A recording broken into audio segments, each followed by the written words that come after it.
dusanzwe dusengera abantu bakabohoka ku buryo badahwa inzembe, badahwa amabuye, badahwa imisumani, abandi baratwaye inda mu nda baja kwa muganga bakabarabamwe ama ecography bagasanga hariyo amasare y'amabuye, bagasanga hariyo ibitasha byo bijya by'ifunguzo, tukabasengera bagahinduka abantu.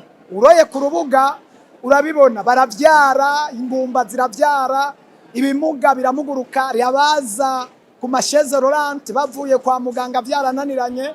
Ugiye kuri YouTube na Facebook ibyo urabibona, ariko hariho abatabikurikirana ku rwego rukomeye. Nico gituma Imana yaduhaye yerekwa yuko dukwiye gushira ku mugaragaro kugira ngo abantu bamenye ibiriko birakoreka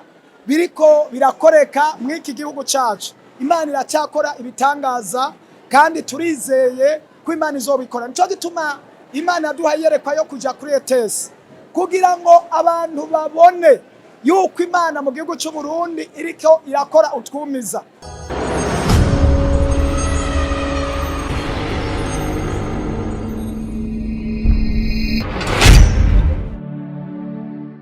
Amazina nitwa Apotre Nduwimana Joseph. Nsanzwe ndubatse, ndi umupapa umwe w'abana 11. Nsanzwe ndongo ishengero ryo kwihana no kuruhukira muri Yesu, Eglise de repentance et de repos en Jésus-Christ. Mu bisanzwe iyi ni intangamarara utumubonye n'utuntu duto cyane twibizokoreka kuri ETS. Sino kwita kwibi ari bitangaza, dusanzwe Imana idukoresha ibikorwa cyangwa ikora ibikorwa bikomeye. Hano kubasanzwe bakurikira ku mbuga, dusanzwe dusengera abantu bakabohoka ku buryo badahwa inzembe, badahwa amabuye, badahwa imisumani, abandi baratwaye inda mu nda baja kwa muganga bakabarabamwe ama ecography bagasanga hariyo amasare y'amabuye, bagasanga hariyo ibitasha byo bijya by'ifunguzo, tukabasengera bagahinduka abantu. Uroye ku rubuga urabibona, baravyara, ingumba ziravyara, ibimuga biramuguruka, yabaza ku masheze rolante bavuye kwa muganga vyarananiranye. Ugiye kuri YouTube na Facebook ibyo urabibona, ariko hariho abatabikurikirana ku rwego rukomeye. Nico gituma Imana yaduhaye yerekwa yuko dukwiye gushira ku mugaragaro kugira ngo abantu bamenye ibiriko birakoreka mw'iki gihugu cacu. Imana iracyakora ibitangaza kandi turizeye ko Imana izobikora. Nico gituma Imana yaduhaye yerekwa yo kuja kuri ETS kugira ngo abantu babone yuko Imana mu gihugu cy'u Burundi iriko irakora utwumiza. Rero tubatangariza cyangwa se tubabwira ko mwomenyesha n'abandi, mukakwiragiza ku mbuga, mugatumira abantu mukababwira ibiriko birakoreka. Karorero kuri mwebwe mwashoboye gushika hano k'uyu munsi w'intangamarara, mwabonye ingene abantu babohoka, baza banigana, bafashwe n'ibisigo bakabyuka mu mwanya bakize kubw'amasengesho.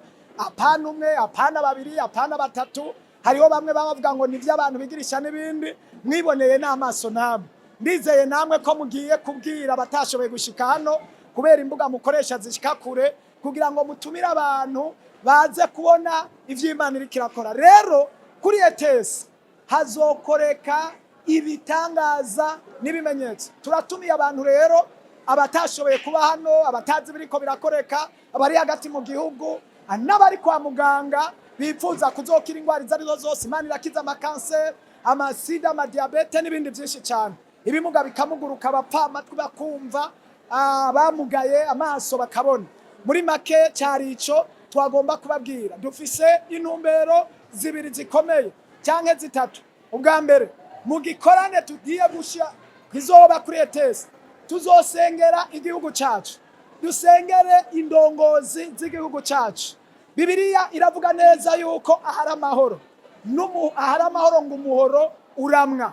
Twashize imbere yo gusengera igihugu, tugasengera indongozi kugira ngo turonke ingene tuvuga ubutumwa bwiza igihugu cyacu kitekanye.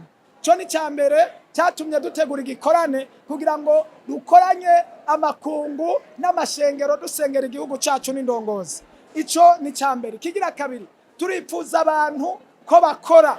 Mwumvise ko nuno munsi twahimirije ko abantu bategezwa gukora kugira ngo abantu biyungunganye.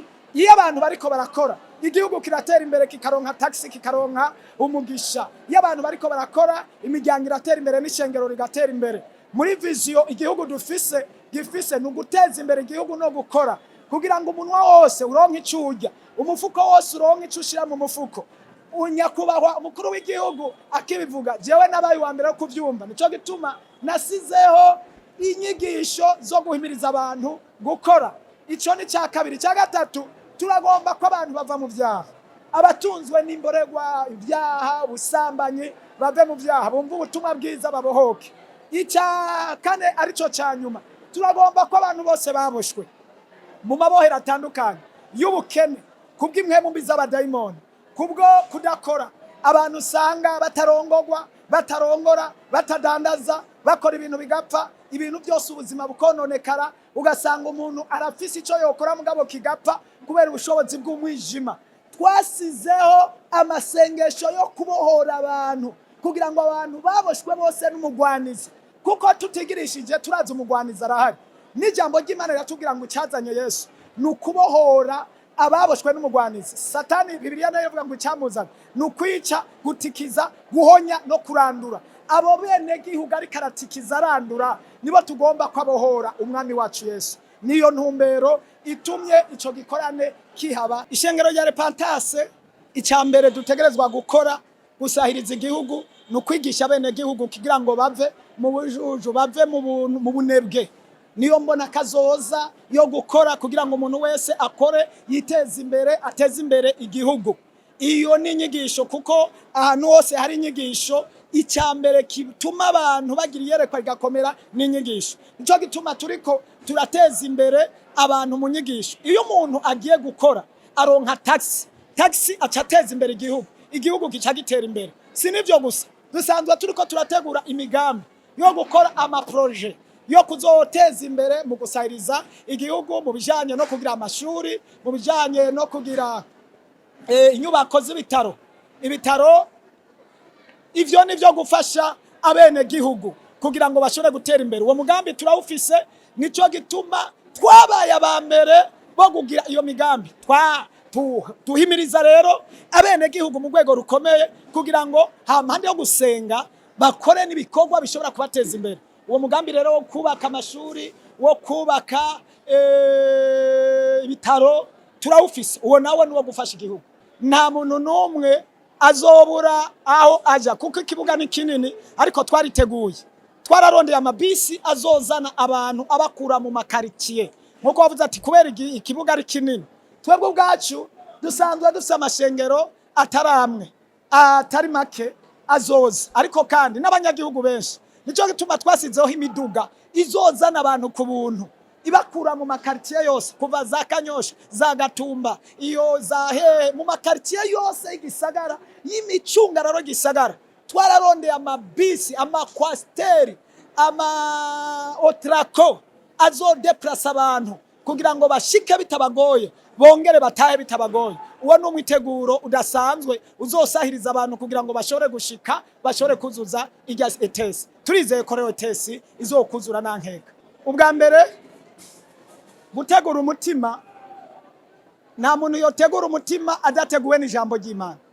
Ijambo ry'Imana niryo ritegura umutima.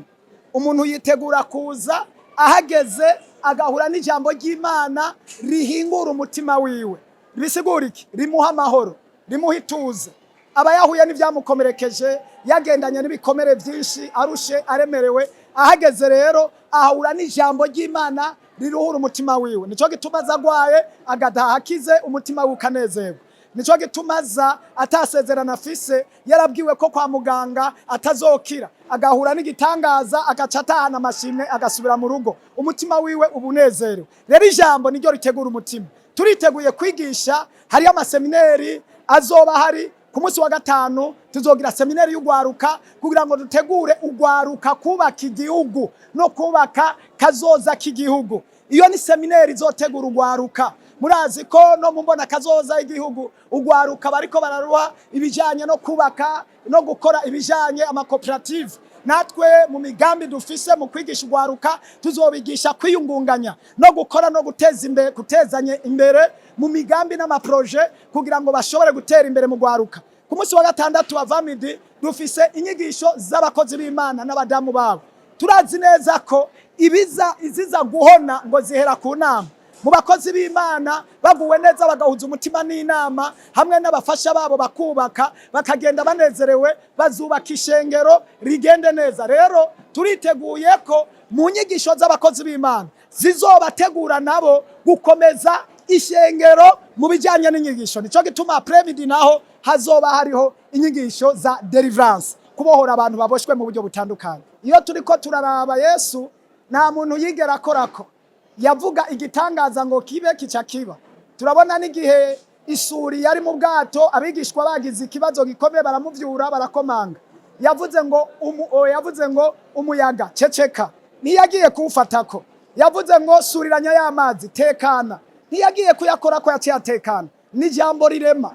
Natwe nta mpamvu kuza gukora ku bantu. Ijambo rikorera muri twe twahawe no kwizera k'umwami wacu Yesu Kristo. Niko tuvuga ibimuga bikamuguruka abantu bagatabagwa. Ni ijambo rirema. Imana ikorera mu ijambo. Ntushobora gushika kuri urugero utafashe umwanya wo gusenga. Turi mu bantu bagize amasengesho, turisonzesha imisi minini, songesha imisi 40, kwisongesha imisi 70, kwisonzesha imisi irenga n'ijana, turiko turanwa amazi, tudafungura, tunywa utuntu tw'utuji dushobora kudufasha kugira ngo dushobore gushika kuri urugero. Ahantu nakuye iki kintu nigeze kugira ishavu ryeranda. Musi umwe nari kuri ku kibuga hariho umuhisi yitwa Moses Korora avuye i Tanzania. Yari yaje gukoreshwa ibitangazino. Mbona abantu baruzuye, abakozi b'Imana baruzuye mu mpande zose zitandukanye. Hari haje abantu bavuye hirya no hino. Numva ngize umubabaro ukomeye cyane. Ndavuga ati nibite mu Burundi harinda kuza umuntu akoreshwa ibitangaza avuye Tanzania. Mbega hano mu Burundi Imana niyo dukoresha. Hasabiki kugira ngo abantu babohoke. Hasabiki kugira ngo ibitangaza bikoreke. Bimfata umwanya wo gusenga cyane kugira ngo Imana iriko irakoresha umutanzania Moses Korora ikoreshe n'umurundi abantu babohoke. Ubu rero turiko turabona abandi bava kuko twabona abantu bava habaje Tanzania. Ubu tuzobona rero abatanzania nabo baza hano, abakongomani bariko baraza, abagande bazoza baje n'iki kibanza kubera ari Imana. Twafashe umwanya wo gusenga rero Imana Moses Korora asenga. Sinawo gusa akaroro turabona muri Bibiliya intumwa Paulo yakoreshwa ibitangaza, ba Petero, ba Yesaya bakoreshwa ibitangaza, ba Mose, ba Yosuwa, ba Elisa, ba Eliya. Bibiliya ivuga ngo bari abantu nkatwe basenga Imana bahagarika imvura irahagarara. Uko Imana yamye n'uyu musi nikwiri byaduteye kwiheba, natwe duheba amagara twuzura ubushobozi bw'Imana kugira ngo dukoreshwe ibyo abatwitangiye imbere bakoze. Niyo mpamvu rero naho twabikuye. Yesu abahezagire.